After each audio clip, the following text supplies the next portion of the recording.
Praise the lord. Christmas અભયતા બહેનો, દિવ્ય દયા અને દિવ્ય સંદેશમાં તમારું સ્વાગત છે. જુલાઈ 10મી તારીખ.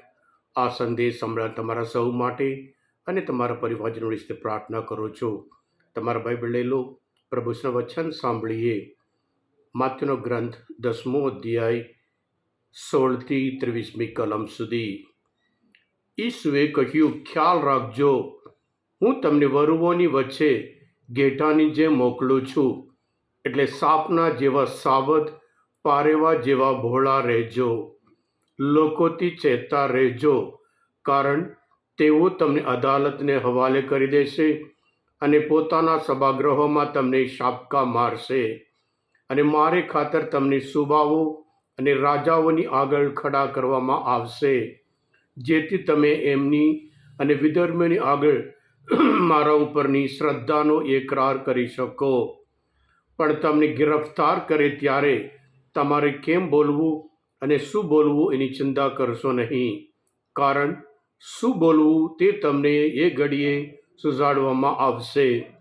તે વખતે બોલનારા તમે નહીં હો, પણ તમારા પરમપિતાનો આત્મા તમારી મારફતે બોલતો હશે. ભાઈ ભાઈને અને પિતા સંતાનને મૃત્યુદંડ માટે સોંપી દેશે. સંતાનો માતા પિતાની સામે થશે, તેમને મૃત્યુદંડ દેવરાવશે.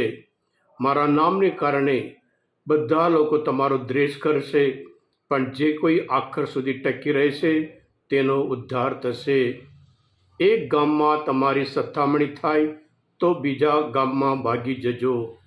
હું તમને ખાતરીથી કહું છું, ઇસરાયેલના બધા ગામોમાં ફરી વળો તે પહેલાં તો માનવ પુત્રનું આગમન થઈ ચૂક્યું હશે. આ પ્રભુની વાણી છે, તે આપણો આધાર છે.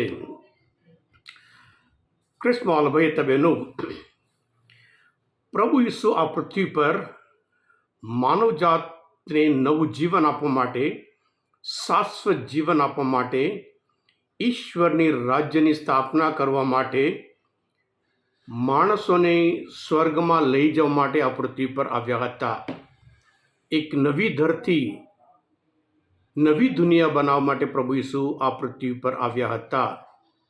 પ્રભુ ઈસુનો સંદેશ આપણે જાણીએ છીએ, એ શાશ્વત જીવન માટેનો સંદેશ છે. પ્રભુ ઈસુનો માર્ગ એ પ્રેમનો માર્ગ છે.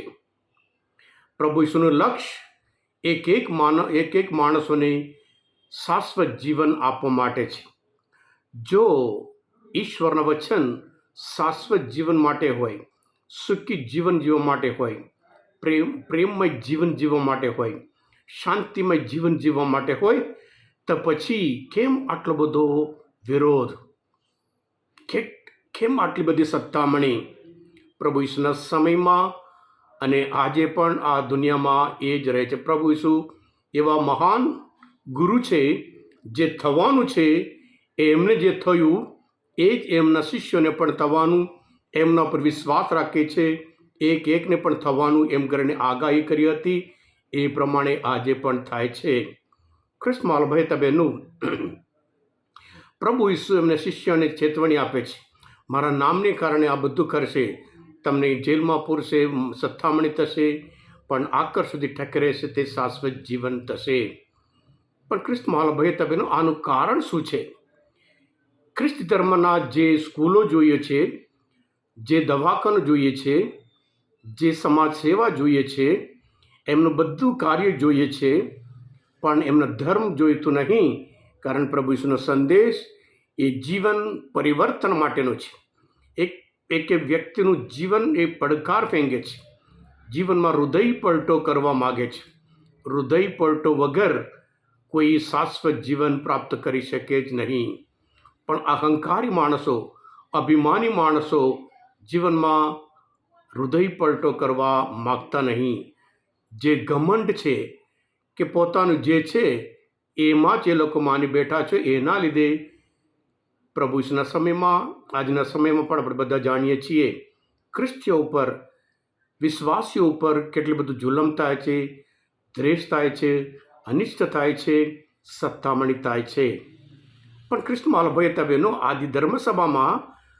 આદિ ધર્મસભા છે, પણ પ્રભુ ઈસુ ઉપર એટલી બધી શ્રદ્ધા, એટલો બધો વિશ્વાસ, તેઓ મરવા તૈયાર, પણ પ્રભુ ઈસુ ઉપરની શ્રદ્ધા છોડવા તૈયાર નથી. એનું કારણ એ છે, મરણ પછી શાશ્વત જીવન તો તેઓ પ્રાપ્ત કરવાના છે એમ કરીને પૂરી ખાતરી. અને પ્રભુ પોતે કહ્યું છે, જે મક્ખમ રહેશે શાશ્વત જીવન પ્રાપ્ત કરશે. એવી રીતે તેઓ શ્રદ્ધામાં વિશ્વાસમાં મક્ખમ રહ્યા તે દિવસ, ત્યારે તે લોકો અધિકારીઓથી, આ સત્તામણીથી, આ હેરાન પરેશાનથી, આ જુલમથી, આ અનિષ્ટથી એ લોકો ડરતા જ નહીં. પણ એમને પૂરી ખાતરી, પ્રભુ ઈસુ ખ્રિસ્ત સાચા મસીહા છે, મુક્તિદાતા છે, તારણહાર છે, અને એ જ માનવજાત માટે મુક્તિ આપી શકે છે. પ્રભુમાંને જે થયું હતું એ જ આપણે પણ થવાનું છે. પણ પ્રભુ પોતે કહ્યું છે, જે જો મારા માટે થયું હોય તમારા જીવનમાં પણ થશે. સાથે સાથે પ્રભુ ઈસુ ચેતવણી આપે છે, જેઓ માત્ર શરીરને હણી શકે છે, મારી નાખી શકે છે, પણ આત્માઓને કશું કરી શકતા નહીં. એના કરતાં આત્માઓને નરકમાં નાખી શકે એવા ઈશ્વરથી હંમેશા ડરશો. ખ્રિસ્તમાં બેતા બહેનો, અને આપણે હંમેશા પ્રભુ ઈસુ ખ્રિસ્ત ઉપરની શ્રદ્ધામાં મક્કમ રહીએ. અને જ્યાં ખ્રિસ્તીઓ વિરુદ્ધ સત્તામણી થતું હોય, ખ્રિસ્તીઓ વિરુદ્ધ જુલમ થતું હોય, અને એવા લોકો માટે ખાસ કરીને પ્રાર્થના કરીએ. પણ પ્રભુ ખાતરી આપે છે, જ્યારે આ બધું થાય તમારે ગભરાવવાનું નહીં, ડરશો નહીં. એ વખતે બોલનાર તમે નહીં હો, તમારા પવિત્ર આત્મા, તમારામાં જે પરમપિતાના આત્મા બોલશે. એટલે હિંમત રાખીએ, એ પ્રમાણે પ્રભુને માર્ગ પર ચાલીએ. કારણ પ્રભુ જ સત્ય છે, અને પ્રભુ જ માર્ગ છે, અને પ્રભુ ઈસુ ખ્રિસ્ત જીવન છે. ખ્રિસ્તમાં ભયતા બહેનું, આજના મનન ચિંતન શાસ્ત્ર પર સમજવા માટે, પ્રભુ ઈસુને ઓળખવા માટે મદદરૂપ થયા હોય, તમે પોતે દિવ્ય દયા અને દિવ્ય સંદેશ સબસ્ક્રાઈબ કરજો અને બીજા માટે પણ ફોરવર્ડ કરજો. કારણ તમે બધા આશીર્વાદિત છો, અભિષિક્ત છો. પ્રભુ ઈસુ, હું તમારામાં વિશ્વાસ રાખું છું. બોલો દિવ્ય દયાનો જય. God bless you all. Jesus, I trust in you.